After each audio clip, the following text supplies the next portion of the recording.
Hi Lee. So, how's the squad looking for Luton Town this weekend? Any new knocks we need to know about? No, it's looking quite full. Sometimes managers are a bit naughty, really, because we're forever moaning that we haven't got enough players, and then when we get too many players, we start panicking and that we've got too many players. So, and almost an embarrassment of riches. So, yeah, there's players coming back all the time, and that's good, and I'm pleased with that. So, obviously, we've signed a new player in Rodri, and it's good to see him training for the first day today. So, yeah, we're in good shape. Still got a couple sort of on the verge of coming back, not quite back yet, but not too long away. Yeah, I hope I'm not going to land him in any trouble here, but Thomas Callis obviously posted on Instagram the other day, didn't he, saying that he's not too far off full training, so presumably he's not going to make it for this weekend. No, he won't make it for this weekend, but he probably wouldn't have got in anyway with the sort of form of the defenders at the moment. And that's not being disrespectful to Thomas. That's just saying that, while the boys are performing, that they hold the shirt. And we know Thomas is a fantastic player. Obviously, we're desperate to get him back, but on the terms where he's 100%. And I think he's just got to tick a few boxes yet. At top speed, he's going to attempt tomorrow, and if he feels no pain, then I think at that point the progression becomes pretty quick into integrating back into the first team. Great to see Corey back on the grass as well. How's Jay doing? I think he's the only one we haven't really seen, is he? Yeah, well, Jay's just working on the Alter G. He's got a scan again, I think it's on the 11th of November, which will really determine the speed of progression and at what point we can start pushing him. And really that's due to how the bone and how the fracture is actually healed. So at the moment, I think Jay understandably will be a bit sort of frustrated, if you like, because he feels good, he's not in pain and hasn't been in pain, so it's almost more frustrating for him because he feels like at any point he could go and play, but we've got to protect him. He's a fantastic young English player, very important to us, not just for the short term but for the long term, and we've got to do the right thing so he plays till he's 38, 39. You obviously had the behind closed doors game against Torquay. Wanted to know if the Johnson Cup changed hands.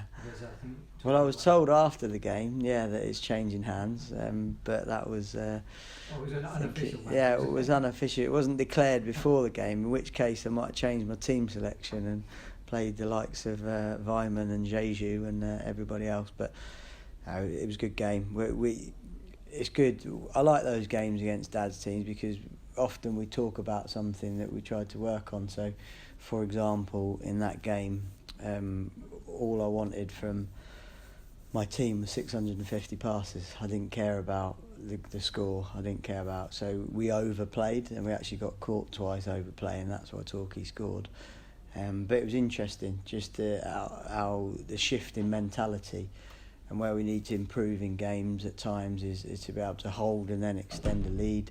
And often you do that by putting in those extra passes, if you like, and being able to handle the ball and trust it. So, it's just something that we use those behind closed doors games to experiment, and they're definitely not about winning the Johnson Cup. Yeah, sure. Was Sekou Jenner involved in that one? Will he have played? No. Or was it a bit too early for him? No, he didn't play. No, he didn't play in that. There was only really Smodic, Hakib, and Watkins, if you like, that were sort of first team players. So you went to Spain. I think you watched a couple of games out there. Anyone catch your eye while you were watching matches out there? Yeah, it was interesting for me because I haven't seen much of under-19 sort of football, if you like. So obviously Masengo was playing, and I wanted to see the standard, particularly because there was somebody there that I knew very, very well and I knew their level. I thought it was a good game. It was high-quality games, intensity, particularly in the heat. I watched Belgium, I watched Norway under-20s versus France under-20s, I watched England as well under-19s, and naturally there's some real talent on the pitch, so I thoroughly enjoyed it, to be honest, and I'm not sure I'd have enjoyed it quite as much if the climate hadn't been as good as it was, but certainly a few to keep tabs on, whether that's potential loans for the future or maybe permanent transfers depending on their situations. Did you bring Rodri back with you in a suitcase, or did you meet him out there? He'd probably fit in the suitcase. He's small. No, we didn't meet out there actually. We spoke out there. He was a couple of hours away, but he's just had a 10-day-old baby, so it's quite a big upheaval in his life in a number of ways, really. Obviously the move, and as the mood developed, and as we started talking terms and negotiating at that point, naturally you speak to player, and we was due to meet up, but given the fact that they had to get passports sorted, the baby a passport, it was really killing the family, if you like, for a day and a half to get him to drive there and back. So we decided to do it over the phone and then meet in England during the medical face-to-face. What's he going to add to the squad, and also what's the background to the move? Is he someone you've been aware of for a long time, or is it an opportunity that's come up, or how does it work? A bit of everything, really. I mean, he's been in our system since I've been here. It's like, if I look back on sort of historical data from when Mervyn Day lived out in Spain and was our Spanish scout, like there's reports in our system on him when he was at Cordoba, which was good. Good to see, because it means that somebody's recommended him sort of previously. And then, of course, you look at the list. I'm looking for players that have had a pre-season, because I mean, you've got to come into the season effectively like with a head start on for example, Joe Bloggs, that has just been with a personal trainer since March of this year. Do you know what I mean? So that comes into it. Rodri had only had, I think, about 25 days like without training with a team as well. So was that Granada? Sorry, Granada. Yeah. So he got his contract got cancelled or paid out, however you look at it, just at the end of the Spanish window. So at that point, he obviously got to go and do his own thing and work with a personal trainer or in the park or whatever he wants to do. But also, he's quite lightweight, so it doesn't take too long. He's not carrying any weight. Do you know what I mean? He's very sharp as a player anyway.